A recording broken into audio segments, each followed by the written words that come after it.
Good evening, everybody. Welcome.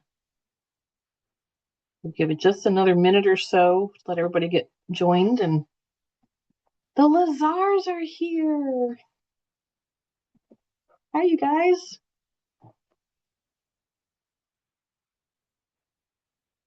Hello, I don't know if you can hear us or not, but Yep, yep, I can hear you. good to see you. How's the weather in Albuquerque? Oh, lovely. We'd love a little bit of snow and rain, but We can send you some rain. Yeah, it's yeah, we'll suck. I guess we'll suffer, right? All the things, right? well, let's go ahead and get started. Welcome, everybody. My name is Karen Terrell. I am a curriculum and training associate at the Need Project. I am joined by Paula Miller and Lisa Cephas, and we are going to go through a bunch of holiday activities for you. Just a little bit about me. I've been working for Need full time for 14 years. I had to do the math in my head, 14 and a half years now. And I was a high school physical science and chemistry teacher before that. Um, I love these activities that we have for you. I'm coming to you from Indianapolis, and the weather it's okay. It's fine. It's November. Just a couple of things. If you want to leave your camera on, that's great. If you don't, that's great because we're just going to kind of talk to you and go through some things. If you ever have any questions, please feel free to throw that in the chat, and we'll get to those questions. We are recording this, and that recording will be up on our YouTube channel probably sometime tomorrow. So you want to watch for that. And let's see, I forget who I was supposed to have introduced herself first. So was it Paula. you? Paula. Hi, everybody. I am Paula Miller and I teach high school in Philadelphia, and I'm very excited about being here and to share some of the activities. And I am Lisa Cephas, and I'm coming to you from the Philadelphia area. And I work with Paula at Abraham Lincoln High School, and I teach AP Bio, Anatomy, and Phys this year. And I am going to get us started with the first activity, which is the cost of a Thanksgiving meal. Let me So, let me stop sharing. okay. Okay, go ahead. So if you pin my video, and Karen is going to show you these at the end where you could find them. So it's a packet, the cost of a Thanksgiving meal. And this particular activity starts off with the students actually planning a Thanksgiving meal. And after they've planned their Thanksgiving meal, the first part is how much does it cost? So then having them do the work to create their meal and calculate the cost. And some of the academic rigor behind it is the math connection with budgeting and calculating, and then the economics. How much does their products actually cost to create their Thanksgiving meal? The second major part of this is how much does it cost to actually cook your Thanksgiving meal? My camera is not cooperating, but so that particular part of the activity, calculating the cost, is takes into account the electricity that is used to cook the meal, if it's an electrical appliance, to use from start to finish. So, and that even includes how much it costs for your items to be stored in the refrigerator. If they're using any type of appliance, one of the things that the activity asks them to do is see or check them, see if their appliance is an Energy Star appliance. They have them look at the energy nameplate on the investigate that. Using that information from the nameplate or the Energy Star, they then figure out the amps and the volts that it costs to run that appliance, calculating the watts, And the academic connection, again, is the science of electricity, mathematical calculations. Along with cooking, if it's an electrical appliance, they also have them look at the cost if they have to use any type of gas appliance, calculating BTUs. So if they use a electrical appliance and they use the stove for gas, the activity asks them to calculate both electricity and gas. They learn about BTUs, how to convert them. Again, the academic piece is learning about natural gas, science piece, and how the concept of the heat energy is measured in BTUs. Again, the math applied is unit conversion and calculations of the cost associated with the amount of BTUs for gas or the amount of watts used for electricity. So I'm going to pause here and just show you the imagery. And so in the I think Lisa, unfortunately, if you hold it, go ahead.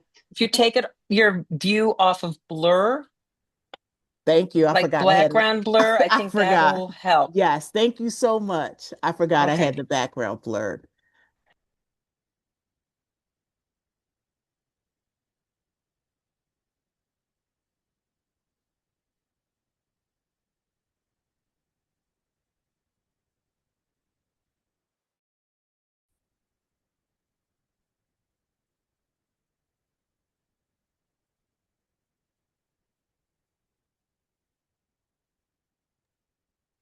The three little dots in the upper right of your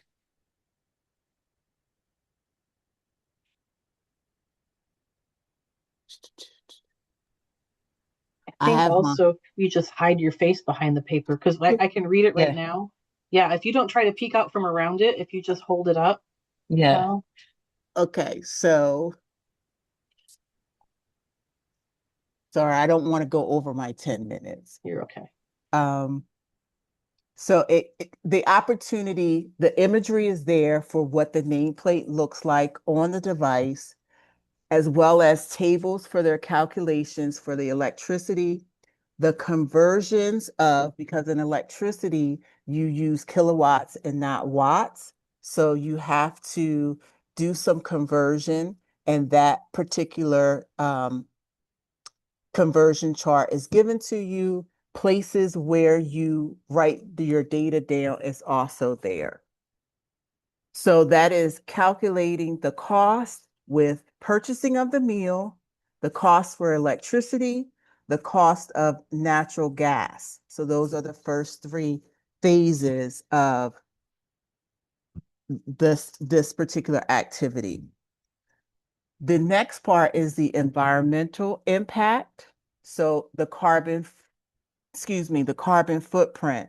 So as students learn about their energy consumption and they can also calculate the amount of CO2 emissions, both from the electricity and the natural gas that they use for their Thanksgiving meal. And then after they've calculated their CO2 production, they can then delve into conversations about how they could actually reduce their CO2 footprint, and where they could cut costs in either their appliances, the amount of gas that they use to cook their meal. Again, the academic standards is the carbon footprint, the environmental effect of the appliances that they use, as well as you can also think about this geographically, because it might cost me in the Philadelphia area a little bit less than someone who may live in an area where the consumption or the use of electricity or gas is a little bit more expensive. So you can also have students compare geographical regions. And if you just wanted to cut this in half, if you didn't want the students to research how much things cost, in this packet, Need has a list of the items, the common items for Thanksgiving dinner and their costs. So that part one, phase one, could already be done, and you can have your students then just use the appliances, whether it's electricity or gas, to calculate the consumption of energy used, and then add that into the Need sample Thanksgiving meal cost that is also in this packet. And I am going to pass it to Paula, who is now going to talk about, passing it back to Karen, sorry, Karen, who's going to talk about the holiday lights, math, and holiday shopping. Awesome. Thank you, Lisa. Mhm. I'm going to share my screen so you can see these activities. Yes, this one. Sorry, I can't read and click at the same time. Okay, so the first thing I'm going to go through is the cost of holiday shopping. It is also in a curriculum guide format, like the Thanksgiving dinner one is. There are these teacher pages here that run through all the materials, procedure, preparation, everything you have to do. And then we start talking about how on the student page, shopping for your gifts is not just costing you the money for the gift, but also there is an energy cost involved with it. So there are 3 different gifts, I can't say that are laid out in each of, in this guide. The first one is purchasing a laptop computer, and we're going to have kids compare the energy consumption and the CO2 output first when you're looking at shopping at a local store versus ordering online. And we have some sample prices. These prices were done a couple years ago. They might, with inflation, they might be a little outdated. You can also just kind of overrule that if you want to. We're valuing the kids' time at $15 an hour. These are all leading them through all of the units and the conversions and the individual steps. When there's a formula, it'll tell you how you get the total fuel use, distance divided by the miles per gallon.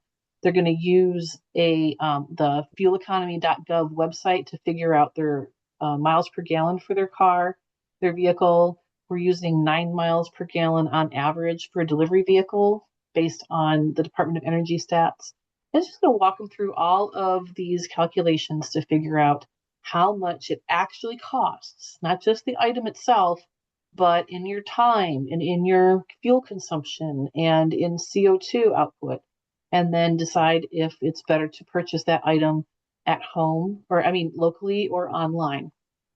The second desired gift is the BB-8 Lego set. And so we've got a comparison there, and that's still a pretty popular Lego set, so it's okay. And then lastly, the third one is a bunch of books, a series of books that I don't know anything about, but it's a newer young author book series called Throne of Glass by Sarah J. Maas. And so comparing buying at a local major bookstore or purchasing online.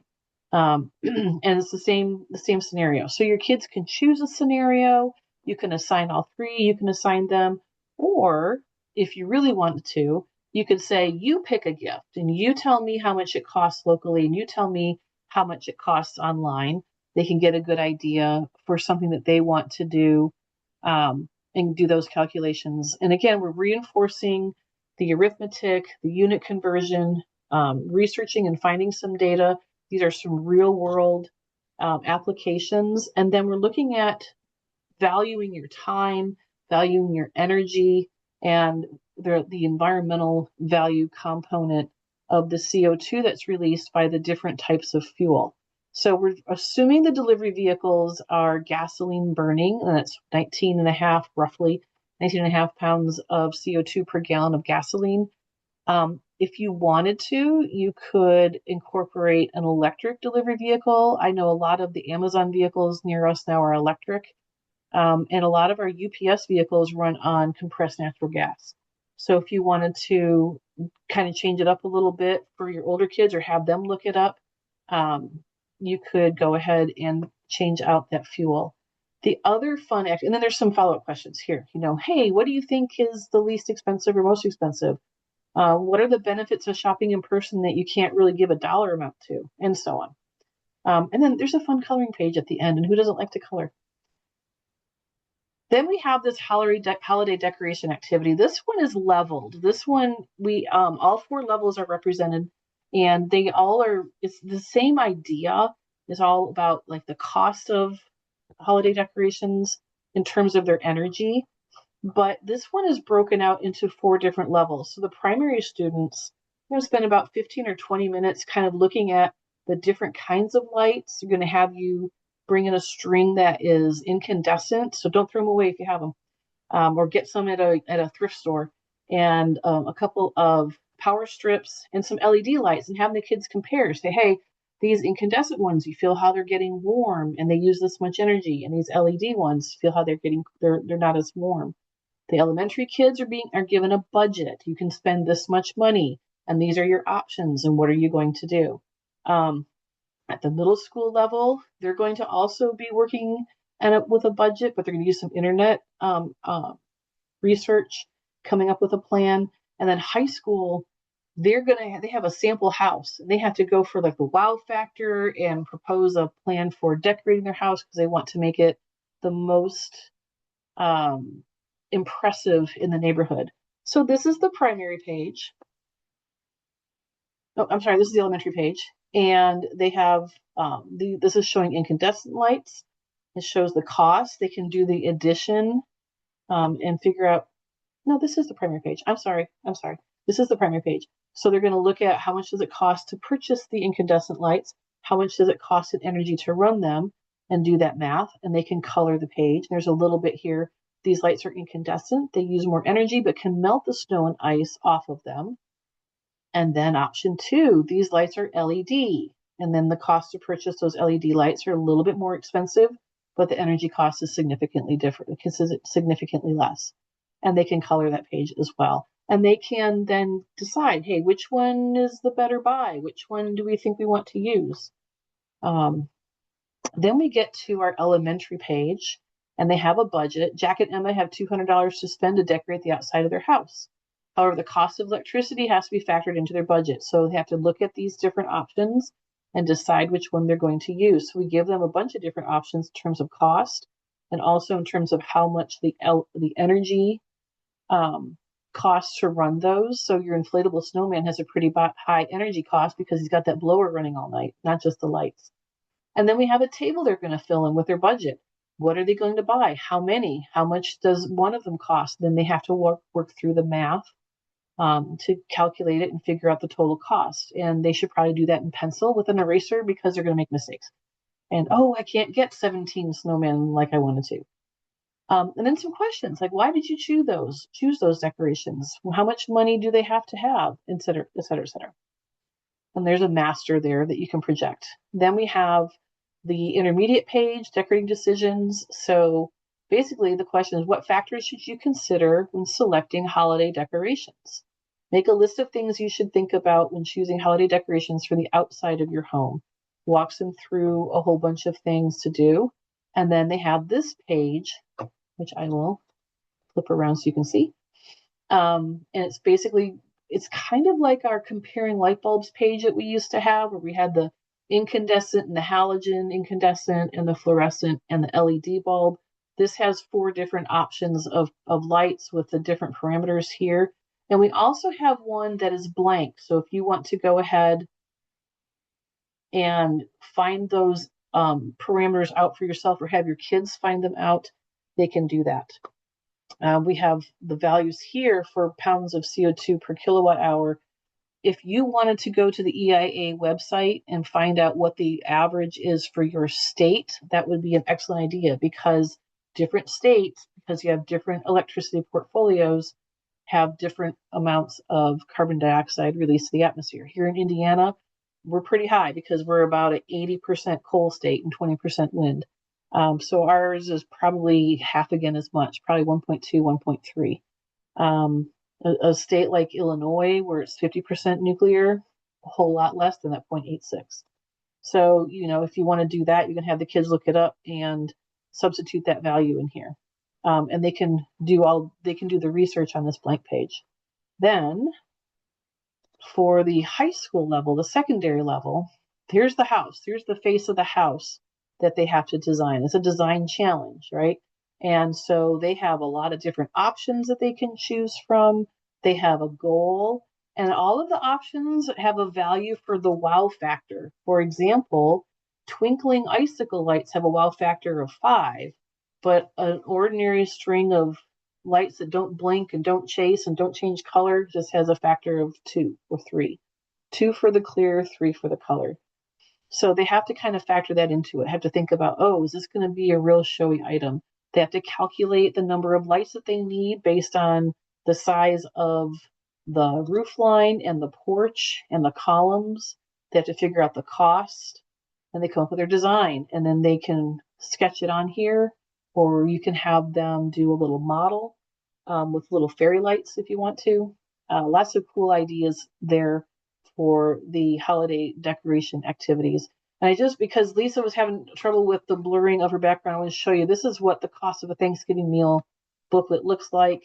And then, your shopping list. And she was trying to show you this page right here, where you can take the data off of the nameplate and then calculate how much power that uses, and then come down here and use the cost of electricity to calculate how much it costs to run that appliance.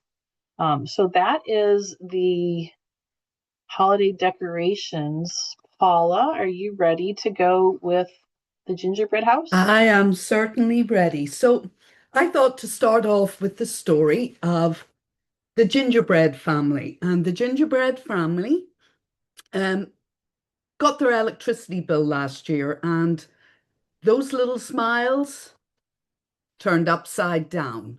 And they decided, well, we're going to build an energy efficient gingerbread house. And this sort of is a twist. If anybody has done the energy house, which I find a lot of fun, this is actually a twist in it.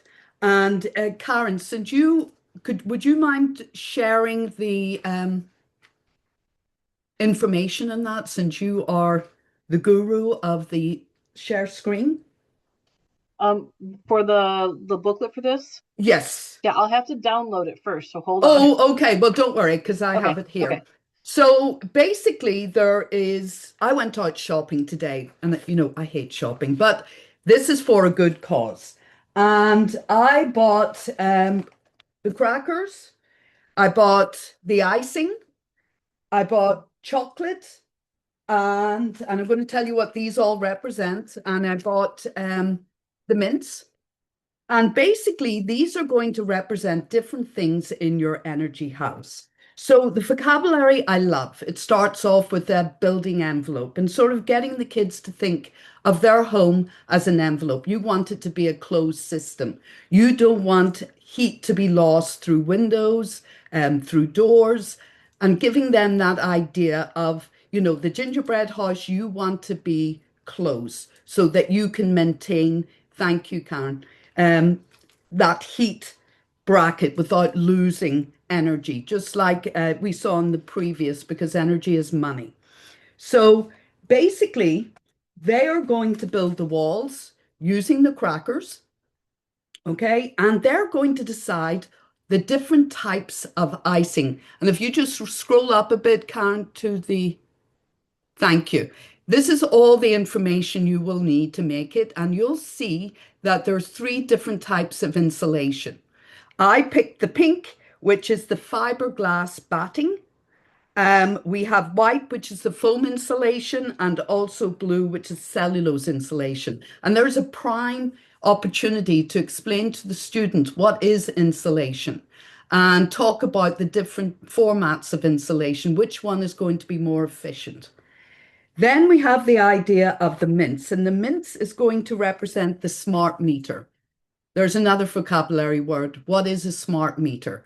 And the smart meter is a way in which it gives you a gauge on how efficient your energy house is going to be. We also, and this took me all my willpower not to open up, but the idea of solar panels.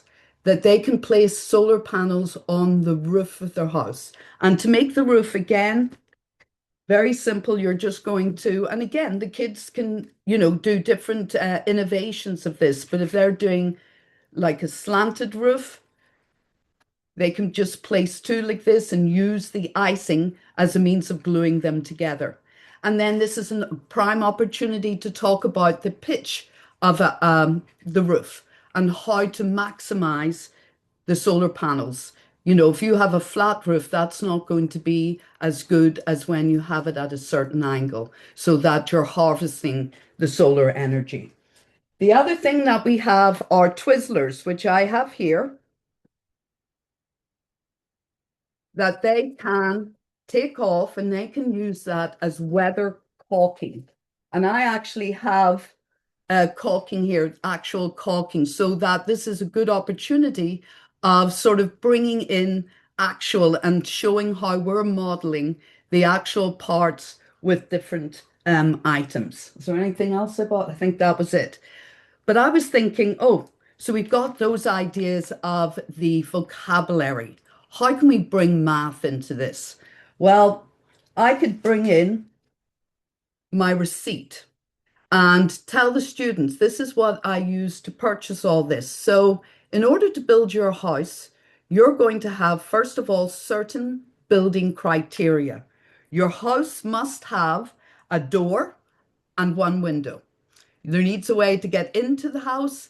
And of course, it would be a little dim if we didn't have any light through the window. So there you're talking about, how are we going to insulate those to make sure we keep our house as sealed as possible. We don't want it totally sealed, or it'd be pretty hard to get out or in. So, things like even in their own classroom, a really great way to teach convection, how air moves from windows that are not properly sealed. And we've got a couple of those in our classrooms. So like using a very fine strip of tissue paper, connect it to a pencil, and you could bring it to those gaps and let the students see, well, this is, energy being lost because it's not a seal. How can we make it better? How could you model that in your house? So you're really getting them to think about how they're making a sealed home.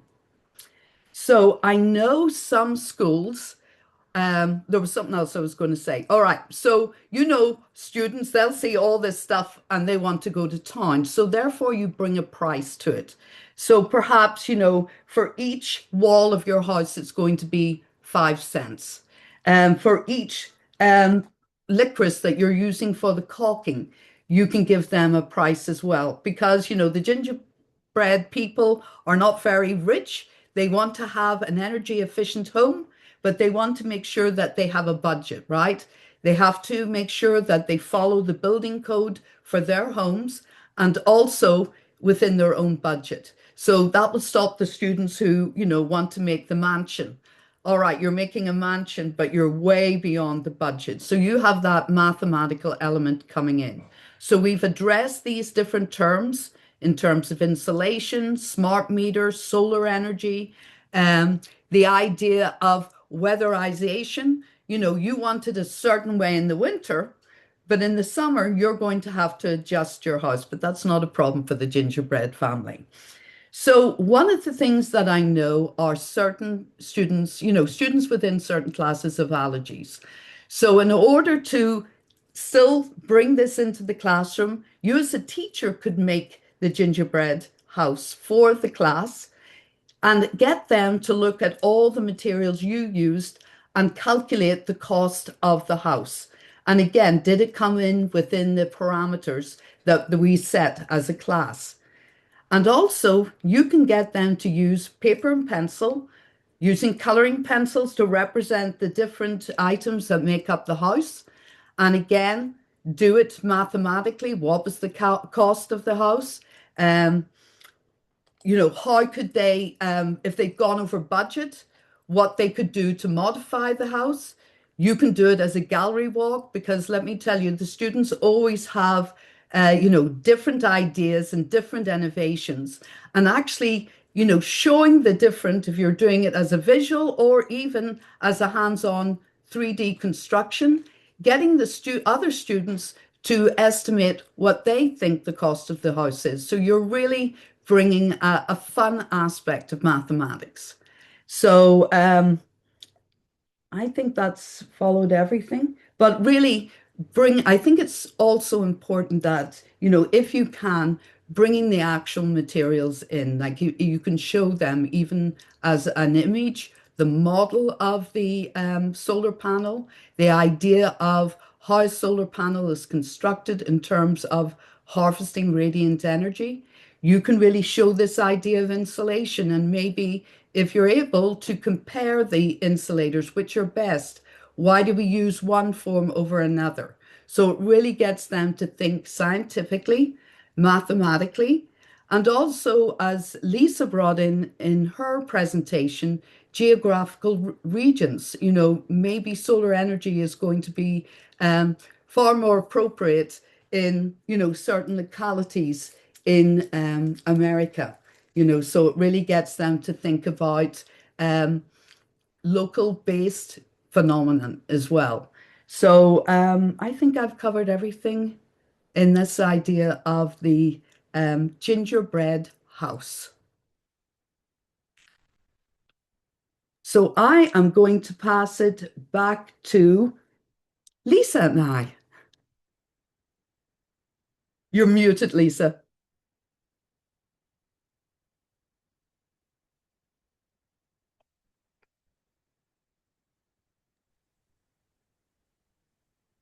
Okay, so our next thing on our agenda is Sidekick Circuits Holiday Edition. So Paula and I earlier today created some holiday series circuits. So when you, in the need folders, there are blank holiday cards. There are different images. This is one example. You have a snowman. That's another example. When you open the card, and if you have ever done the circuits, the pattern for the circuit is on the inside of the card. So one of the things that we found that helps with this is, instead of using regular photocopying paper, using cardstock paper sometimes makes it a little sturdier and easier for our students to handle. So Paula is going to demonstrate how to create the Sidekick circuit using some of the materials that you will need for this activity. Are you will need copper tape. Put this behind here so you can see it better. Copper tape. You will need a button battery for each student, and you will need a binder clip and an LED light. And normally the LED lights come in 1.5 or 3 volts. All right, so Miller, I don't know what you're going to start first, but you might want to show your screen, not show your screen, but put it in the camera view. Okay, so this is copper tape. Okay, you can get this on Amazon if you're going to do with this with your students. It's not that pricey. One of the things I'll give you a warning about, and some of the students struggle with, is actually, placing it down. And what I usually say to them, and Cephas, since you're still online, can you slowly show how to remove the adhesive from the back of the copper? Oh, you give me the hard job. I wasn't prepared. So You can do it. let me get a good end. That wasn't prepared, or I would have had it ready. So this is the hardest part, getting the tape away from the adhesive. So let me put a little bit closer. This is the tricky part, but you want to make sure that when your students are placing are removing the tape, they only want to do it a little bit at a time, place it on the line, and then peel it some more. You want to try to peel it without getting bending, tearing, or getting kinks in the tape, because in that way it makes it difficult for the path of electricity to continue on a straight path to light the bulb. And usually what I say to the students is do it, sort of inch by inch, or should be using metric, centimeter by centimeter, and, placing it down, because as Lisa said, the more creases and folds you have in that copper, you're adding resistance, and therefore it's not going to work as well. So on the paper, and since yours is empty, Cephas, can you turn your paper around? Which you want the line? Open it up, yeah. So you'll see that there are lines in the paper, and at the very bottom, if you lift it up a little bit, beautiful. You'll see there is a gap, and right there is where you're going to put your LED through. And Cephas is going to show us I'm making her work today. She deserves a little work. So the LED, you'll notice, it's a one-way street. It has the slightly longer is positive and the shorter is negative. And this is important because when you're dealing with your button battery, one side is positive, one side is negative. And, making sure, and this is a beautiful way to explain to the students that it's one way. It only goes one way. So if you don't put it down correctly, then it's a little difficult. And if Lisa opens it up there. I was going to test the battery first, just as. Oh, yes, that another thing. Get your students to test the battery because they have it all filled in. It doesn't work. And we're going to show you different little techniques that you can use that they can test. Actually, I'm going to take it out and test it. So if I put the longer end on one side of the battery, I don't get the bulb to light. So one of the suggestions that you have the students do before they even put their light in is check it so they can determine which side of the battery is positive, which side is negative, in case we have students that don't like to read. So we know our light works. And the other thing is, if you even get them to feel the battery, one is very smooth and that's your positive. The other one is got that sort of, I don't know, wave effect, and that's your negative. So getting them to do it. The way I get my students to pierce it, because they try it with this isn't bad, this is paper, we just use paper instead of card, is it can be a little difficult, and the probes, the terminals will start bending. I get them to use like a pin and pierce 2 holes so that they easily pass through into the back side of the paper. Another thing I get them to do when they have it folded out, they fold out the ends because you want them flat on either side. I get them to put a positive and a negative above it so that they remember this is the longer side, positive, this is the shorter side, negative. Okay, we all good with that? Yes. Cephas, I have to say you're doing a fabulous job modeling there. So what we're going to do next, as we explained, you want to start with the copper in the center. This is where your button battery is going to go. So you want to start the copper here. You're going to follow the line again, as we showed. The straighter you have that, or the less creases, the less resistance, the better the flow. And there's a beautiful example, as we talked about conduction in the gingerbread house. This is showing it beautifully, and actually you probably could incorporate this into the gingerbread house, just thinking. So you're going to fold it and follow it right until you get to this point where you have the space. So Cephas, can you open it up? So now, when you come to that point, you don't want to go across that opening, because what will happen is you'll get a short circuit.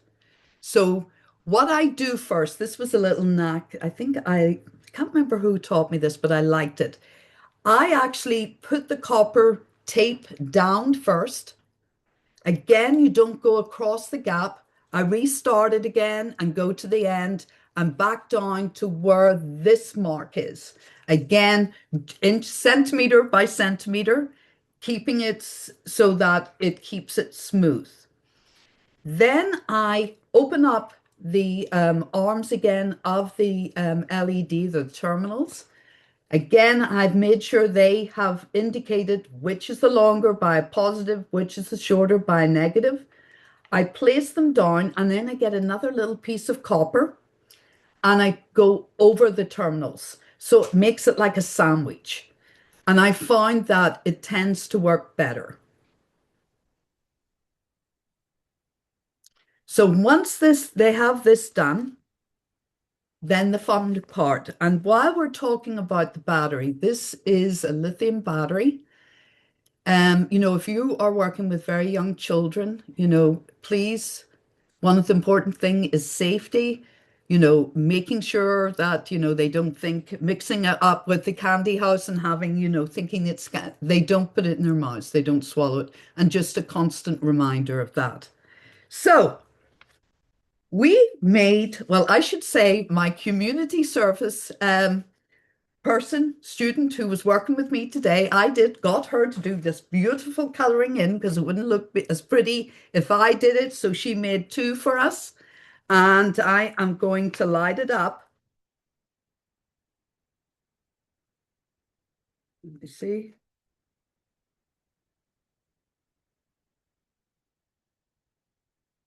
Okay, can everybody see that? So we have a snowflake. This is the fun one. I love this one. This is Rudolph. So Rudolph has the LED right at his nose. I had to go and get a red LED because we had to, look the part. Let me get Rudolph on. Of course, now his nose won't work. Oh, here we go. Sometimes you have to play with them. There we go. We have a blinking nose. This took hours to do. Just saying. No, it was actually an accident, but I'm very proud of myself. We have the blinking nose of Rudolph. Okay. And which one did you do? I think you made one of them. You're muted, Lisa. Sorry, in that time period, I did Happy Holidays. So I didn't color it in, but I followed Paula's directions as she was demonstrating and talking. And this is what it looks like. She gave me a boring color. Of course, I'm sorry about that. I didn't want to be, now mine won't work because I was mean. Anyway, so this sort of way, oh, look at this. Now we have the supreme one right here. Which one did you do? Oh, you did the turkey. I love it. I did it. the turkey sidekick. So I have to put the binder clip on it, but back it up so you can see the whole thing. But this is such a fun gift. Well, it is a gift to your students to learn about, a basic circuit, the idea of copper, because, if they were able to see in their wiring, it's copper wiring, even though copper isn't the best conductor, it's the most reasonable that we can use. The precious metal are better conductors of electricity, but getting them to think about how electrons flow, the idea of the LED, which is the one-way system, the idea of the battery, which has your positive and negative, or you can use cathode and anode. It depends on your grade age. But it's getting them to see what happens and even using the idea of resistance. And in terms, you could actually do one where there's a lot of wrinkles in the wiring, in the copper tape, and getting them to see, well, look, this is what happens when it's not done. Why is this? What's the reasoning? And, bringing that claim evidence reasoning into it. It's a lot of fun. I do this with my high school students. We do the one in which I'm sure all of you've seen this and we're a little off task, but I love this one where they actually think about, a microgrid. So this is sort of a really good segue into doing this in your classroom. It's a lot of fun. Cephas, do you have any words of wisdom to finish off? The only thing I can say is pack your patience when you have a class full of students who are doing this. And if you want to practice with a student before you set the class off to do it so that you can have someone that can troubleshoot students along with you, that's a great help. Absolutely.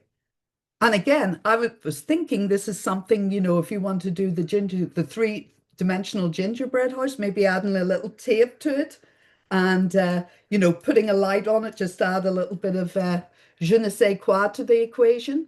And also, in terms of the gingerbread house, um, our school has a tendency of have little visitors because we're very near fields. So my advice to you is if you're doing the gingerbread house, make sure you put it in a sealed container if you have that soap problem as we do, right, Cephas? So, I would never leave a gingerbread house if I'd made the three-dimensional version out. So it is a lot of fun. I love these activities, and I am handing it back to you. When you said little visitors, I was thinking preschoolers or kindergartners. No, I wish you they meant were. littler mice. Yeah. Okay. So that's something to consider. So the advanced biology teacher in my building had Madagascan hissing cockroaches, and one day somebody left the lid off. And so the whole science wing had Madagascan hissing cockroaches all over the place, and the kids were running around trying to pick them up. They would have gotten into your gingerbread house for sure. Okay, the last holiday activity we have to show you are our coloring pages. So I am going to show you our website because these are a download. I colored a card and I colored a turkey sidekick, and that was all the coloring I had time for today. On our website, which is www.need.org, you can go to the Students tab and then the Energy Information and Resources and Games, Puzzles, and Activities. And that's where you're going to find this long list of coloring sheets. So this is the top of the page. And then there are a few games here that you can play. And all of these coloring pages, and you'll see we have 4 for Halloween, 3 for holiday, and 1 for Thanksgiving. And this, why can't I get to that? There we go. Nope. The little bar thing keeps getting in my way. Got it. So that is the holiday, one of the holiday ones. This is the seasons. And so this would keep little fingers busy for quite a while. If you have parent teacher conferences coming up, and a lot of times parents just bring the little sibling along because they don't have a sitter or whatever, it doesn't hurt to have a few of these and some colored pencils or some crayons hanging around to keep that younger sibling busy. But this is the whole list. They're just a PDF download. You're just going to, there's a little download link right there, and save it to your computer and print however many you want. Some of these are a little bit more complicated. So the Thanksgiving one's pretty funny. It's natural gas chasing that turkey. And the turkey looks pretty nervous. So have fun with those. Those are the coloring pages. I want to also show you, as long as we're here, where you're going to find all these other materials that we went through today. So first of all, the circuits, the circuit things that we did that were holiday themed, those are on our supplementary resources page. So you're going to go to the educators page, then to curriculum resources, then to PowerPoint and supplementary resources, and you're going to scroll all the way down to the ding dang bottom. Seasonally themed circuits available: Valentine's Day, Thanksgiving, Happy Holidays, and Holiday Simple Circuit card directions and templates. That's where you're going to find the Rudolph card, the snowman card, and all of that, the snowflake. Those are right there. And then finally, the curriculum guides that we showed you are actually in our shop. So it's need.org/shop. And then you'll go down here where it says seasonal favorites. And you'll be able to find cost of a Thanksgiving meal, the cost of the holiday shopping, the holiday decoration activities, and the energy efficient gingerbread house is right here. There's also this fun Valentine's Day and this fun Halloween activity, and then our regular not holiday themed sidekick circuits with all the instructions about the tape and the batteries and the challenge to like 2 LEDs That's in our regular Sidekick Circuits booklet as well.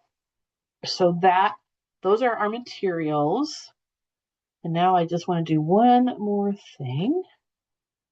Did it change over and now you're seeing a PowerPoint slide about the holiday Okay, good.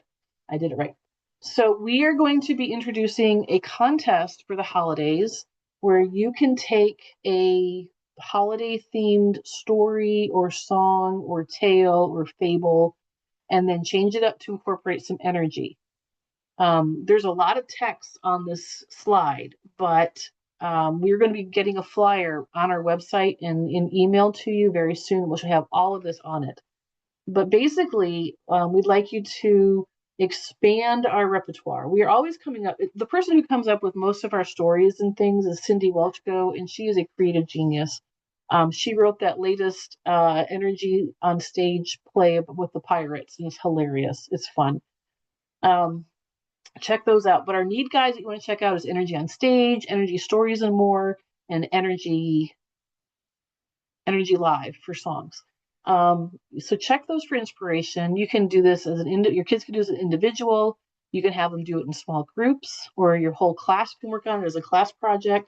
Come up with a way to rewrite and change the names of the characters or the content so it is changing a holiday themed story or song and incorporating energy into it. Use those energy info books for those facts. Feel free to be as punny as you like. Everybody at Need loves a good pun. We groan and groan. We love them. Once we get those in, they have to be submitted, I think, by December 24th. It'll be on the flyer. We are going to publish our favorites. All right. And the winner is going to be filmed, videoed by our Need staff players. I am fortunate that I am no longer included in the Need staff players. They got a bunch of younger guys and gals in there to do that, and I'm off the list, and that's good for everybody. So, but they will they'll make a video of the winner, and they'll put it on our YouTube channel so everybody can watch it. So that'll be a lot of fun, and there'll be some prizes in social media. So that QR code is going to take you to the SurveyMonkey link where you would incorporate all your information and upload your script or your story or whatever. And then if you have a video that's optional, if you want to add that, you would add it there as well. But look for that flyer. That will be coming out. I think Tony's going to get that done this week yet, and it should be out before the end of the week. Fingers crossed it should be. So we are really glad that you came and joined us today. This QR code on this slide is going to take you straight to that PowerPoints and supplementary resources page where you can scroll down and get all these Sidekick circuits. And everything else is on the website. If you have questions, let me copy. Can I do that? No, I can't. I was going to try to copy the link and drop it in the chat. When I get done talking, I will drop it in the chat so you have it. But like I said, our website is www.need.org. If you do a /shop at the end of that, it'll get you to all of our curriculum guides. Every single title on our website is a PDF format that you download for free. You're going to go shopping for it. You're going to add it to your cart, and it'll say, they'll check out and it'll say you don't owe us anything, and then give you a link to download. And that helps us know who's downloading our materials and where they're going and which things are most popular and so on and so on. The additional resources page is where you're going to find like those PowerPoints and things that we do at workshops, but then also those extra holiday themed Sidekick circuit pages. If you get stuck, you email us at info@need.org. We check those every day. It doesn't sit there and languish for 2 or 3 or 4 days until somebody gets to it. So somebody checks that mailbox daily and gets those questions out to the right people. Our next webinar is going to be on Wednesday, December 17th at 6:30. I used to know what the theme was, but now it's all of a sudden escaping me. I want to say they're going to do something with data science. I can't remember. I thought it was something to do with cars. It was vroom, vroom. Is it cars? And we're doing data science after the holidays? And maybe I saw I could be wrong. I had it and I lost it, and I don't know where it is in my email. So If you have any questions or need me to pull something else up or want to ask about one of the activities, this is a great time to do it.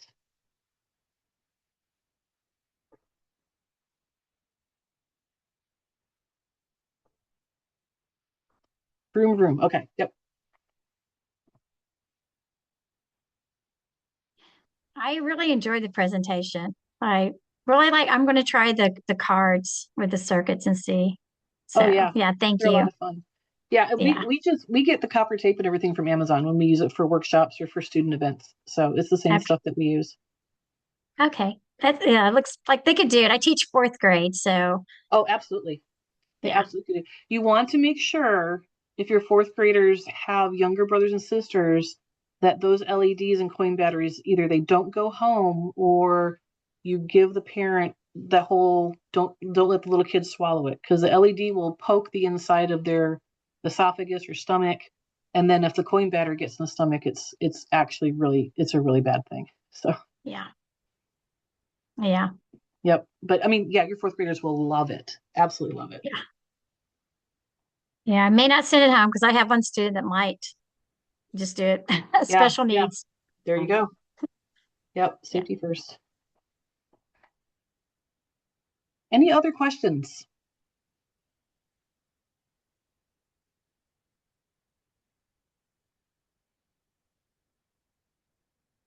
Good to know, Jennifer. She says that she's done these with fourth graders and her kids are good at helping each other, which is great.